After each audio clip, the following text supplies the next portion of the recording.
Hola, ¿qué tal? Bienvenidos a este video. Vamos a tratar en este video el tema principalmente de la didáctica, sus problemáticas, sus conflictos, su campo de conocimiento, diferenciarlo de otros campos que parecieran tratar lo mismo. Sin dejar de lado el eje histórico-cultural, porque es, la fuente de las ideas, las reflexiones, las discusiones, tienen mucho que ver con la idiosincrasia cultural, con el momento histórico y lo que se estaba viviendo y las preocupaciones que se estaban dando a nivel social y que de una manera u otra van a influir en las ideas filosóficas que se estaban debatiendo, las ideas acerca del hombre, las ideas acerca de cómo aprende el hombre, las ideas acerca de el conocimiento, qué es el conocimiento, cómo se desarrolla el conocimiento.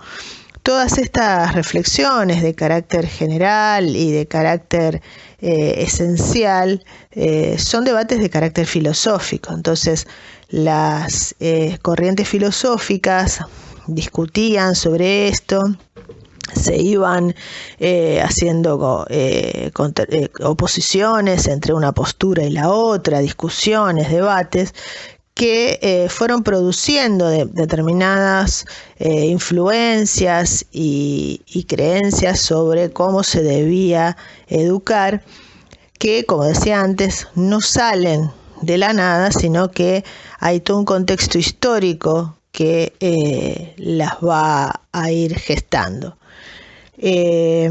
Como lo cultural y lo histórico es tan importante, si uno quisiera hacer un estudio minucioso de la educación, ¿no? y del contexto histórico, deberíamos particionar la pedagogía o la didáctica y estudiar cómo se enseñaba en Egipto, cómo se enseñaba en Asiria, cómo se enseñaba en Oriente, cómo se enseñaba en América.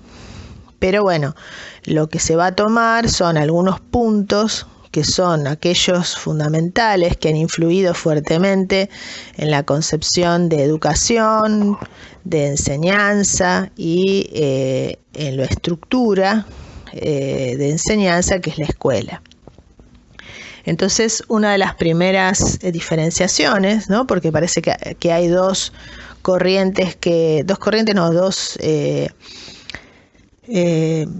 no sé si decirlo ciencias, porque en realidad hay un debate alrededor de eso, pero dos campos de conocimiento que hablan sobre la enseñanza. Por un lado la pedagogía, por el otro lado la didáctica. Uno, desde el sentido común, tiende a asociar la pedagogía con los principios generales de la enseñanza y la didáctica con el método. Algo de cierto hay en eso, porque la pedagogía se va a ocupar de la educación, ese es su objeto de estudio, y la didáctica todavía está debatiendo acerca de cuál es su objeto de estudio, porque no puede estudiar lo mismo, porque ya para eso hay una ciencia que es la pedagogía. Entonces hay, un gran debate sobre el cual no hay acuerdo todavía acerca de qué es la didáctica. Pero si nos vamos al origen, las palabras en sí, al principio, en su origen, no aludían a la educación. Ambas palabras tienen como raíz una etimología griega, es un significado de origen griego, y la pedagogía refería, en realidad las palabras están compuestas por paidos o paidón, que significa niño, y ago, que es conducir. Entonces, el pedagogo era aquel que conducía al niño al lugar donde iba a ser enseñado. O sea, él no ejercía en sí la educación, sino que era otro el que le enseñaba. Era un esclavo que le enseñaba, que lo llevaba, a que le enseñara a alguien. Entonces, más tarde, en Europa se empieza a asociar esta palabra a aquel que sí ejerce la educación.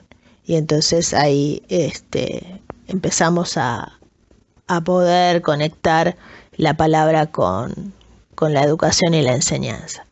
Por otro lado, la palabra didáctica también viene del griego y la palabra es didaskein, que en realidad refería a un tipo de escritura que lo que hacía era desarrollar claramente algo de manera que se comprenda y no estaba para nada relacionado con la enseñanza. Es recién en la modernidad, principalmente Comenio, el que toma esta palabra, ¿no? Asociándola con la enseñanza. Yo decía recién, bueno, uno asocia didáctica, cuando uno dice que alguien tiene mucha didáctica, siente que se ha utilizado un método que hizo que lo que está transmitiendo sea sencillo, sea claro, sea fácil de incorporar. Entonces, de alguna manera, la didáctica parece heredar esta connotación de, bueno, hace algo que facilita o hace claro para el otro lo que se tiene que transmitir. Pero ya les digo, en su origen esta palabra no tenía nada que ver con la enseñanza, sino que tenía que ver con una modalidad literaria. Estas discusiones acerca del objeto de estudio, de la didáctica y de la pedagogía son en realidad discusiones modernas. Antiguamente, educar implicaba una discusión que tenía que ver con la organización de la enseñanza, los niveles, los objetivos de esos niveles. Las metodologías en realidad son cuestiones de discusión más moderna. Cuando se habla acerca de digamos, qué es el conocimiento, cómo aprende el hombre o cómo se forma al ser humano, son reflexiones filosóficas más bien. Entonces no tocan demasiado de cerca cuestiones prácticas como son las cuestiones del método, que es lo que caracteriza la didáctica. Esta organización no es una novedad, esta idea de organización no es una novedad, sino que ya en el imperio carolingio, ¿no?, de Carlomagno, se habían dividido por niveles la educación. Él organiza la educación en 3 niveles: la educación elemental, la educación secundaria y la educación superior. Pero la educación elemental, que es la educación básica, estaba a cargo de las escuelas monásticas. Si investigamos un poquito acerca de las escuelas monásticas tienen un fin casi enteramente religioso y moral, no tienen una intención instrumental, ¿no?, de formar en determinados conocimientos. En realidad es, digamos, una reflexión de carácter filosófico que va a introducir Santo Tomás de Aquino, la problemática de compensar, por decirlo de alguna manera, la educación moral con la educación lógica, la educación que refería al razonamiento, es decir, equilibrar desarrollo moral religioso con el desarrollo de otras capacidades que tienen que ver con otras cualidades que tiene el ser humano. Volviendo un poco, recuperando un poco el hilo histórico, la organización escolar que recién hablábamos, que es la de Carlomagno, que tiene estos niveles, donde la educación básica está más que nada orientada a lo moral religioso. Tenemos la escuela dominical. En el nivel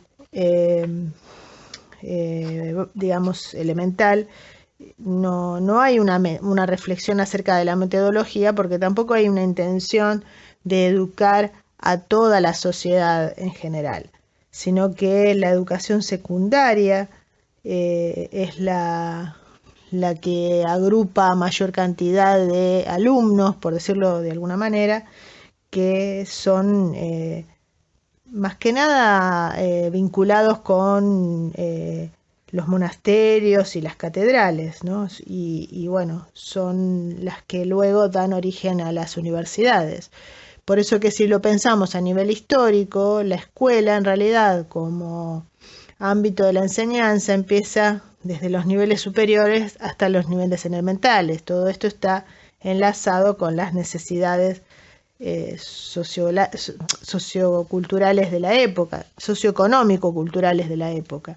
No era necesario para la vida social de ese momento educar a las clases bajas. De hecho, era algo negativo porque se sospechaba o se temía que tuvieran otras aspiraciones u otras libertades que no convenía que tuvieran.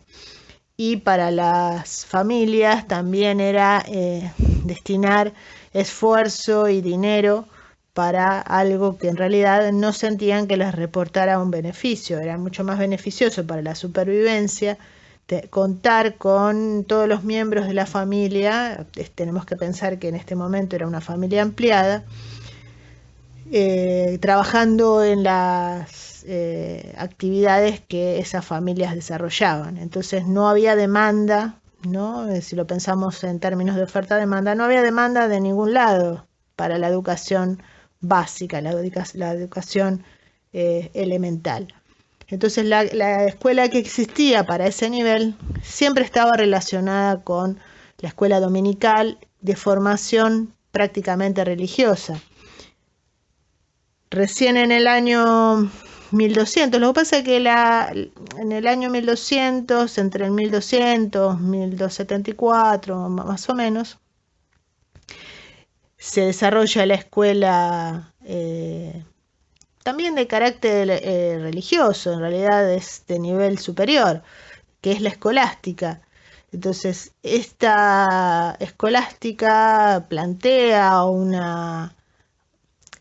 podríamos llamarlo en términos modernos, una selección de contenidos, que es la que justamente funda el Santo Tomás de Aquino, que es el que considera que junto con el desarrollo religioso y moral había que también desarrollar la razón, ¿no?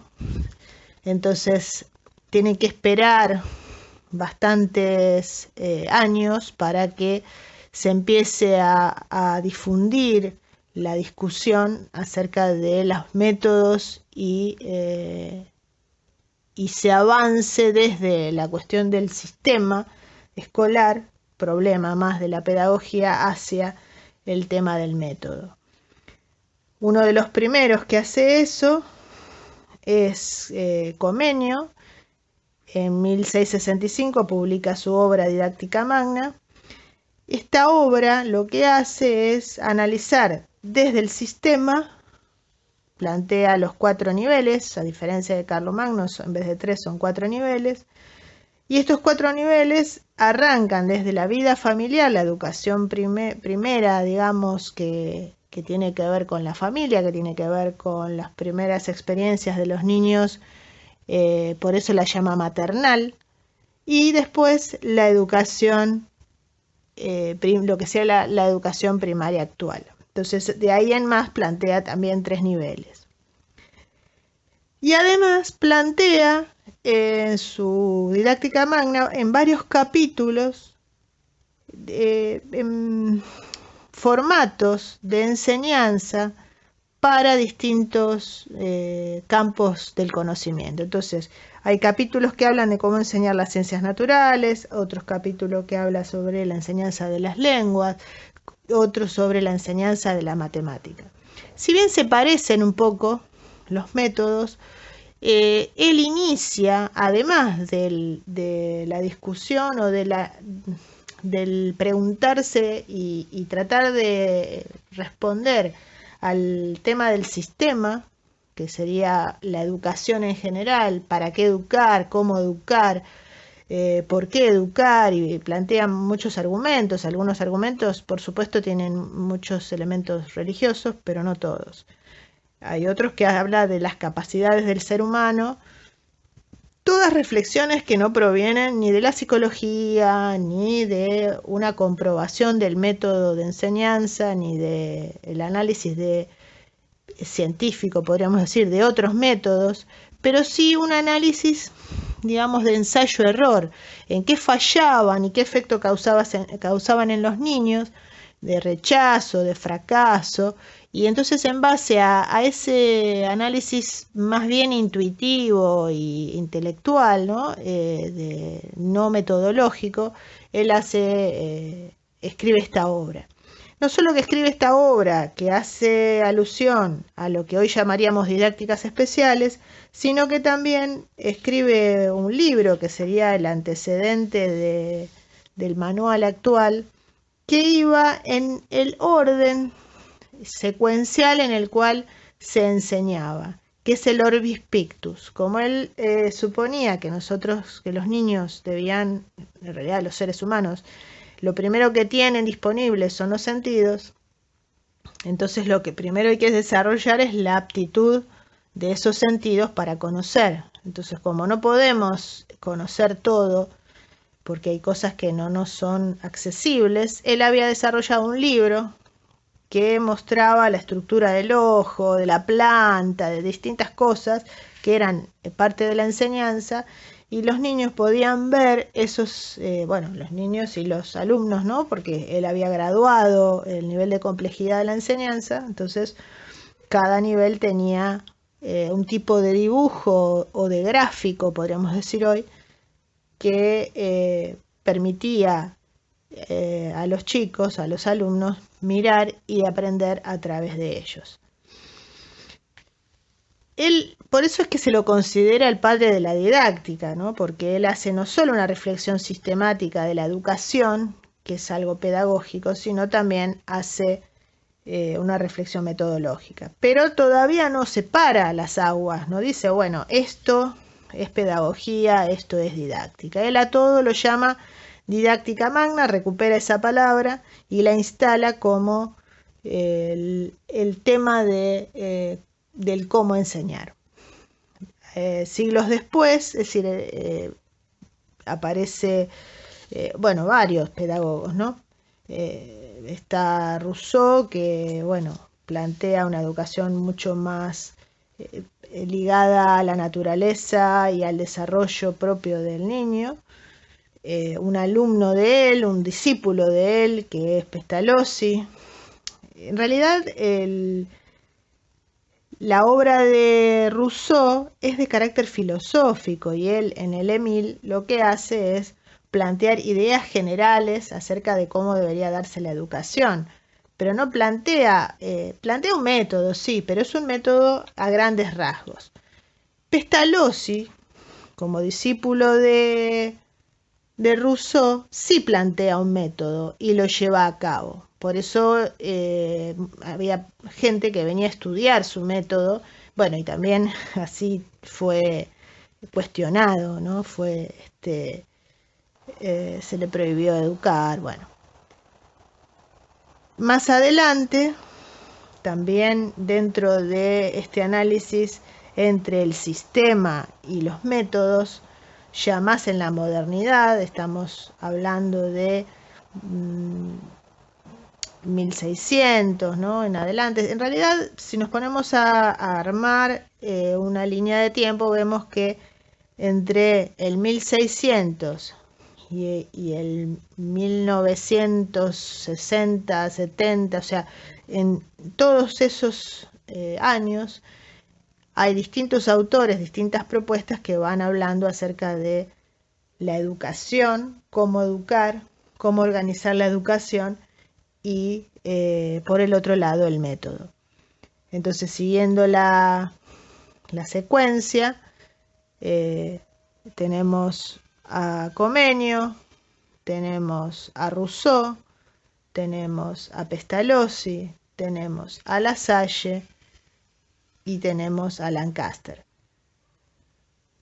Y después, en la actualidad, digamos, después del 1920, bueno, nos salteamos algunos pequeños hechos históricos importantes, ¿no? La Revolución Francesa, la Revolución Industrial. Entre el 1400 y el 1600 han habido varios acontecimientos, ¿no?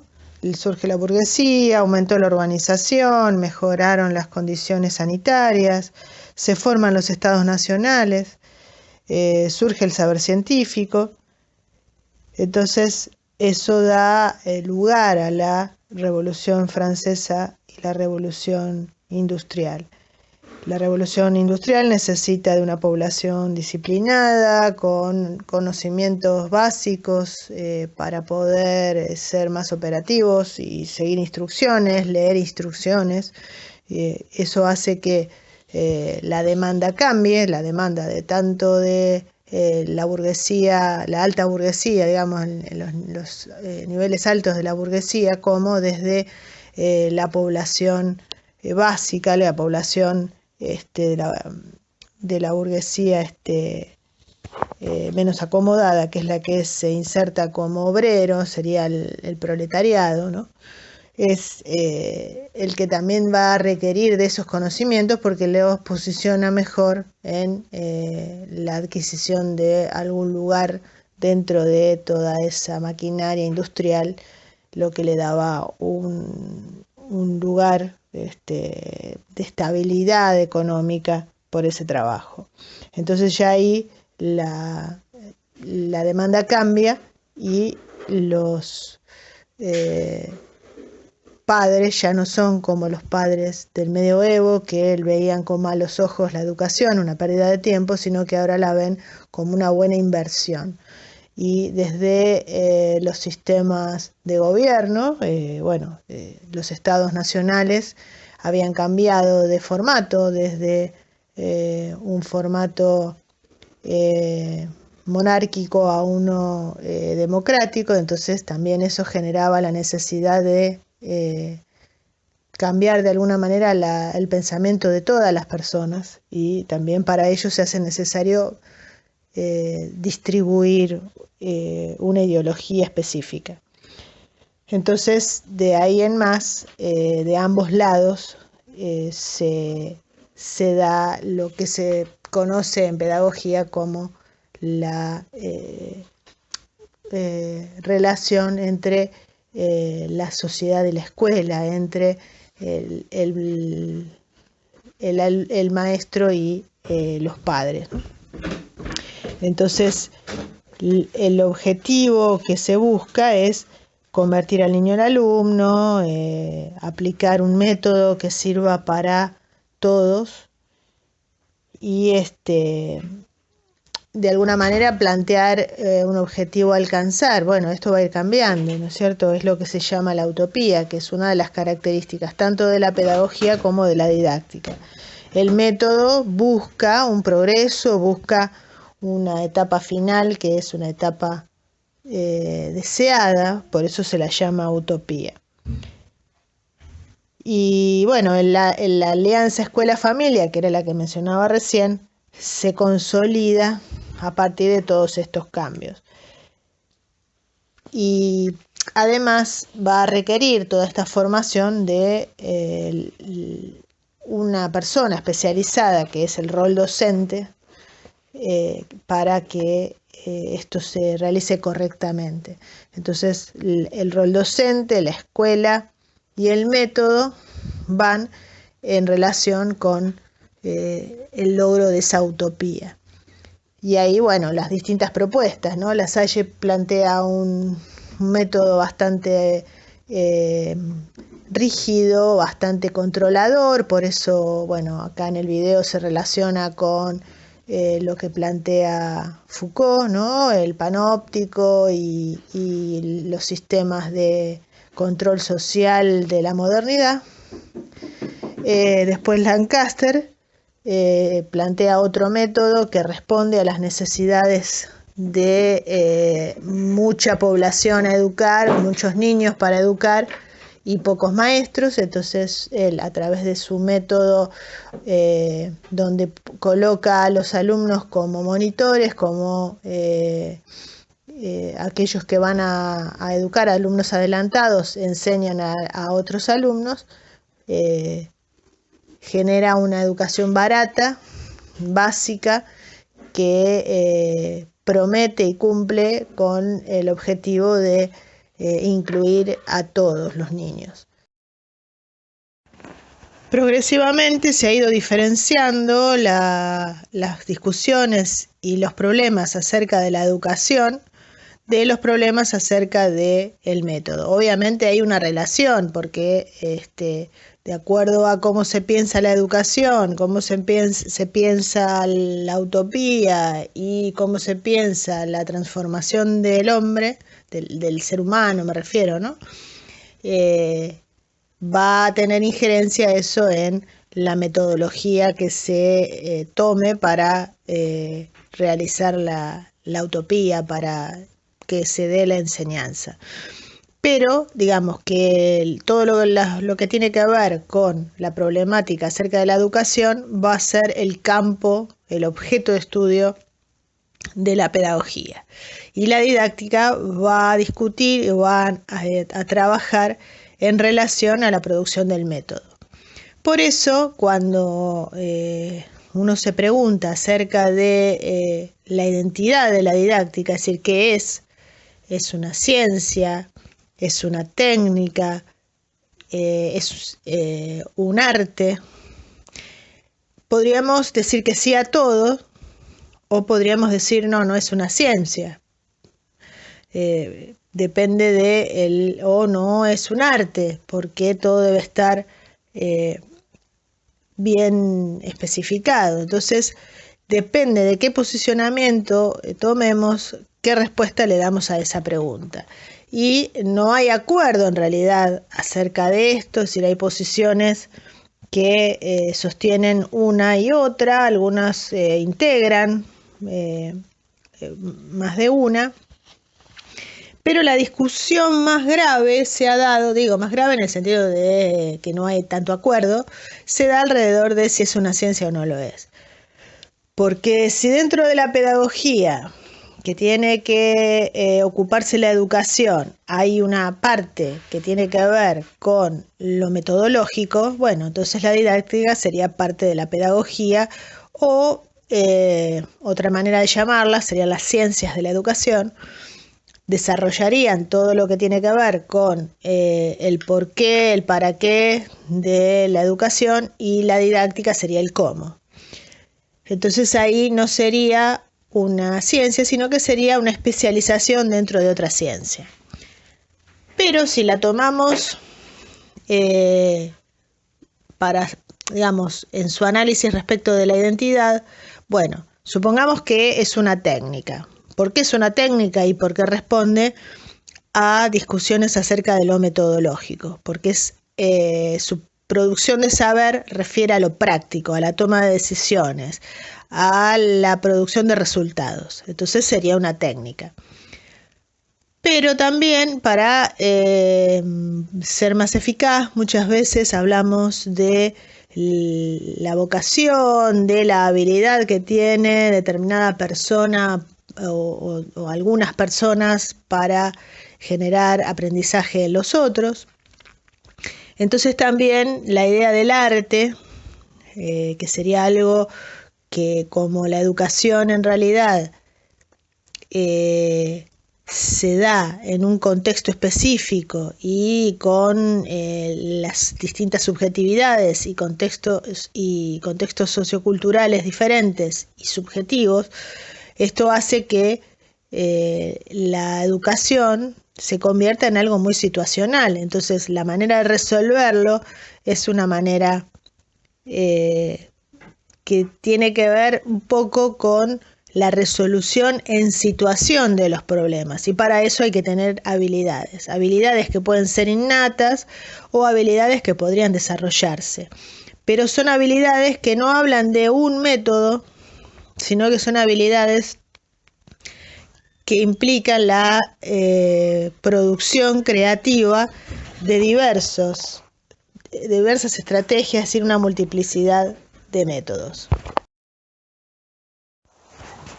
Con respecto a la visión de la didáctica como ciencia, ha sufrido dos problemas. Uno, el de la especificidad del objeto, porque como comparte el mismo terreno que la pedagogía, no sabemos si es parte de la pedagogía, digamos el aspecto técnico de la pedagogía, o es una ciencia aparte.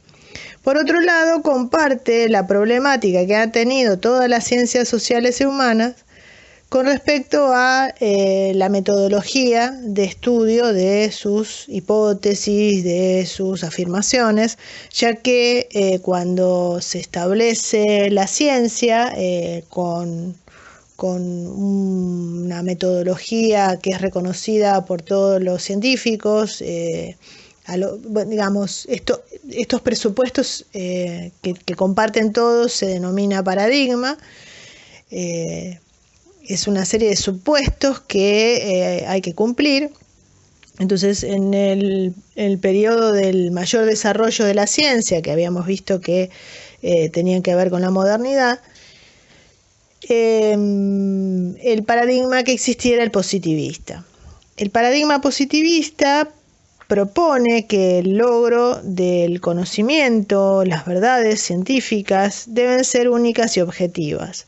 Y para llegar a estas verdades únicas y que sean objetivas, deben cumplirse con el pasaje por los sentidos. Entonces, todos los métodos, todos los pasos dentro de la investigación deben tener como elemento básico los sentidos. Entonces, para poder lograr verdades reconocidas que sean producto de un método que haya pasado por los sentidos, que sea verificable, que sea cuantificable, observable, ¿no? O percibible por alguno de los otros sentidos, le facilita, digamos, para el acceso a aquellas ciencias que de por sí tienen mayor afinidad con este tipo de fenómenos. Entonces, las primeras ciencias que recortan su objeto y cumplen con este método son las ciencias naturales. La primera fue la física, después la química, la biología. Y las ciencias sociales y humanas, al tener un objeto que no es tan atrapable desde el punto de vista de los sentidos, porque hay muchos procesos que son internos y no son observables, quedaron buscando, si bien seguían produciendo explicaciones, seguían produciendo métodos, ¿no? Si nos basamos en el texto de María Cristina Davini, ella dice que una de las características que tiene la pedagogía es, bueno, de la utopía ya hablamos, la otra es la producción de métodos y la explicación.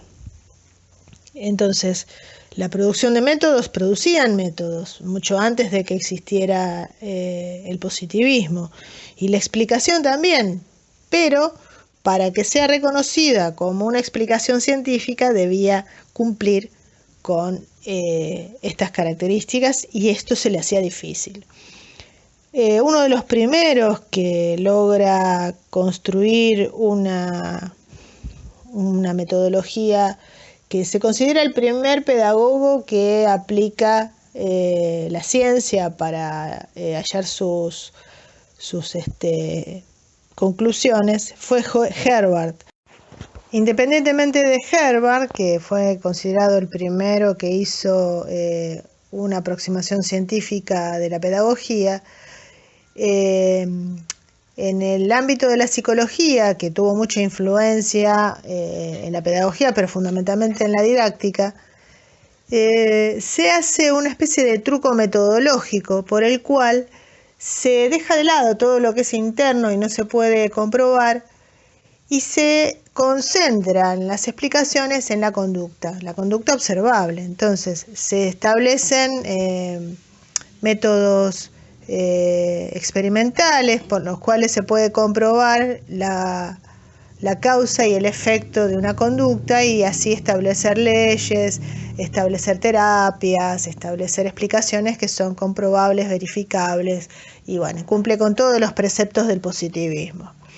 Esta corriente en psicología se denomina conductismo y si bien la idea de ellos era explicar la conducta humana y bueno, y por qué se producía, el reconocimiento que tiene en el ámbito de la ciencia que le permitió a la psicología entrar dentro del campo de las ciencias, fue utilizado también en la didáctica, bueno, en la pedagogía, ¿no? Y en la didáctica especialmente en la producción de métodos que se apoyaban justamente en la conducta observable y era posible verificar los resultados de un aprendizaje verificándolos en la conducta observable.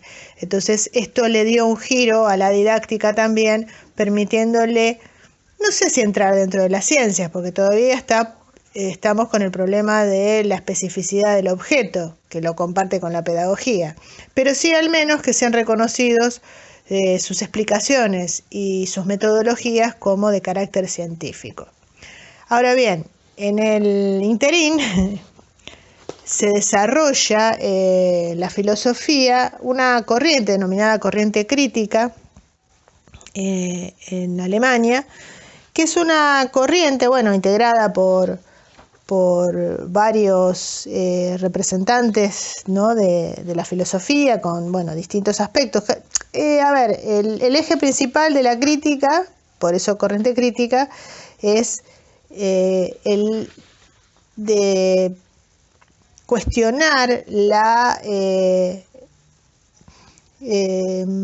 pertinencia de la utilización del método de las ciencias naturales para el ámbito de las ciencias sociales y humanas, porque las ciencias sociales y humanas se apoyan o se desarrollan fundamentalmente en cuestiones que tienen que ver con el significado. Además son dinámicas y el eje principal de las explicaciones va a estar en el significado, no en la conducta en sí, sino en la parte, si yo voy a aislar y que me quedo con la conducta observable, voy a poder ver que este hecho observable está conectado con este otro hecho observable. Esta conducta es resultado o está conectada con esta causa también observable. Pero los procesos internos son los que permiten la explicación. Además, bueno, como habíamos dicho, la pedagogía tiene todo un costado ideológico, los procesos culturales están apoyados en ideologías, en representaciones mentales, en representaciones culturales, y entonces extraerle todo esto hace que terminemos estudiando algo que realmente no define o no profundiza en el verdadero conocimiento del hecho social. Entonces no es una cuestión de método, sino que es una cuestión ontológica, es decir, en el ser de los hechos sociales está el significado. Entonces la manera de abordarlo es la hermenéutica. Por eso es que esta crítica va a afectar a todas las ciencias sociales y humanas, y la psicología se ve influida, la pedagogía también, y por supuesto la didáctica. Pero en la didáctica generó un efecto no esperado, que es el hecho de que si lo que se pretende es construir un método que permita, bueno, un método no me refiero a uno solo, pero sí una estructura metodológica que permita predecir y intencionalmente actuar para producir un resultado que es el aprendizaje.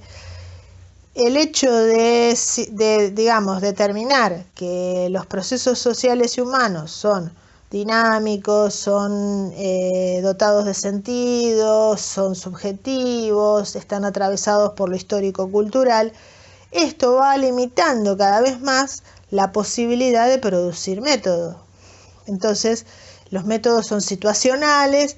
Entonces, si vamos pensando en relación a la identidad, se va corriendo de la posibilidad de considerarse una técnica a el lado, digamos, de los que la consideran un arte.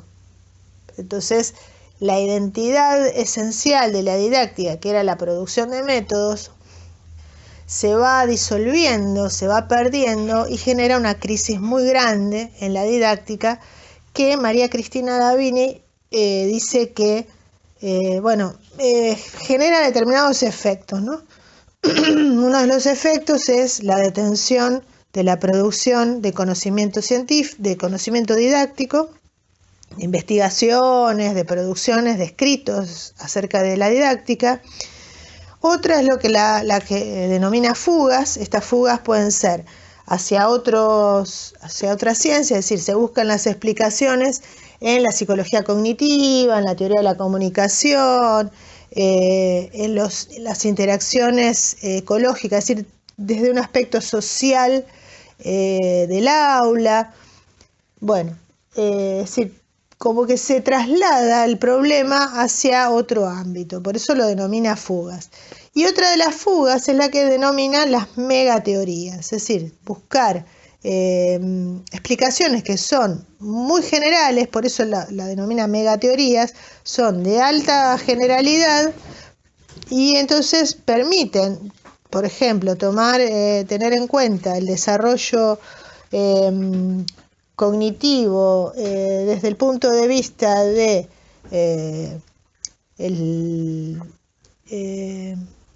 el significado, por ejemplo, ¿no?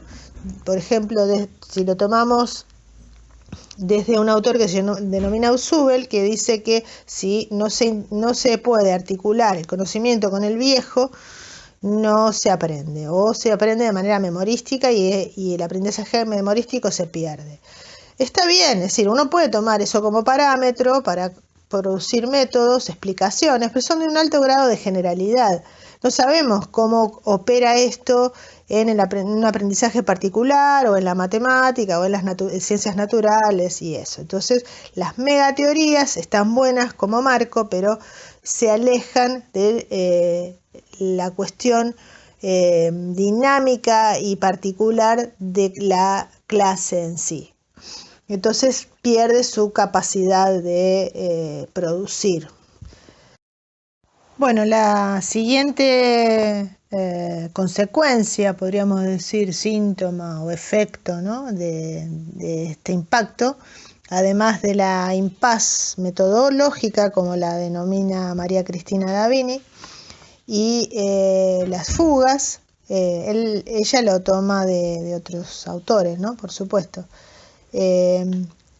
La tercera es lo que llama, las megateorías, era la otra que nombramos, y la última es las teorías diafragmáticas. Las teorías diafragmáticas tienen que ver con que se empiezan a producir investigaciones y explicaciones, métodos, todos relacionados con la didáctica, es decir, con la enseñanza y con la metodología, la explicación y todo esto que tiene que ver con la estrategia de enseñanza, pero desde cada campo en particular, es decir, la biología produce para la biología, la matemática para la matemática. En realidad los que hacen punta en esto son los matemáticos que empiezan a estudiar acerca de los problemas del aprendizaje de la propia matemática y entonces empiezan a producir recomendaciones, metodologías, todas, pero hechas por matemáticos, no por pedagogos ni por didactas. Por eso las llama diafragmáticas, porque el diafragma es algo que abre, es decir, de algo que estaba concentrado en el campo de la didáctica o en el campo de la pedagogía, se abre, ¿no? Se explota y empiezan a producirse en cada campo particular. Entonces vamos a tener un montón de producciones, cada una proveniente de su propio espacio. En este punto el conflicto sería, o la tensión se establecería entre la la didáctica y las didácticas.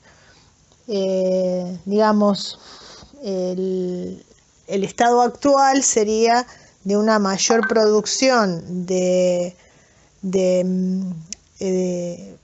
metodologías e investigaciones desde el ámbito de las didácticas y menos de la didáctica general.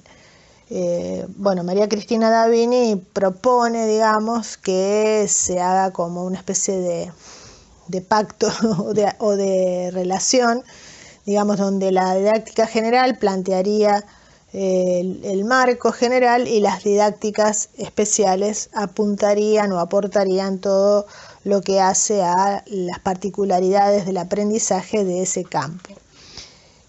De todos modos, lo que quedó sin resolver es el tema de si es una ciencia o no. Es decir, podemos nosotros producir metodología tomándola, por ejemplo, ¿no?, como que es una técnica con métodos científicos. Ahí veníamos con toda la discusión acerca del positivismo, la corriente crítica, y si esto se da o no. Y bueno, con respecto a si es un arte, bueno, Herbart, que fue el primero que hizo pedagogía científica, lo consideraba un arte, pero que era un arte que estaba estructurado, que tenía un marco científico. Y el tema de si es una ciencia, bueno, hay una gran discusión alrededor de esto no está definido. Hay una pedagoga brasilera que plantea que sí, que es una ciencia, porque tiene un objeto particular. Ese objeto particular es el aula, y lo que debería estudiar es todo lo que allí ocurre y cómo se dan los intercambios, las negociaciones. Bueno, obviamente que cómo se investiga eso tiene que ver con la última parte del texto del universo didáctico, donde plantea una serie de enfoques en la investigación didáctica que plantea diversos paradigmas. Estos paradigmas dependen de si se posicionan en la idea de la mediación o de lo mediacional, si se posicionan en una mirada positivista, si se posicionan en una mirada ecológica. La forma de investigar va a ser diferente. Por eso, bueno, la plantea como paradigmas. Pero esta discusión no está cerrada. En realidad, la idea de la didáctica, muchos van a defender la postura de que es una ciencia, y otros, por todo lo que estuvimos conversando, bueno, todo lo que estuve diciendo acá en el audio, se entiende que hay muchas dificultades alrededor de, bueno, la especificidad del objeto, todo lo que toma de otras ciencias, ¿no? Y bueno, después cuando la corriente crítica genera esta crisis tan grande, bueno, todo esto hizo que haya muchos autores que no la consideren una ciencia.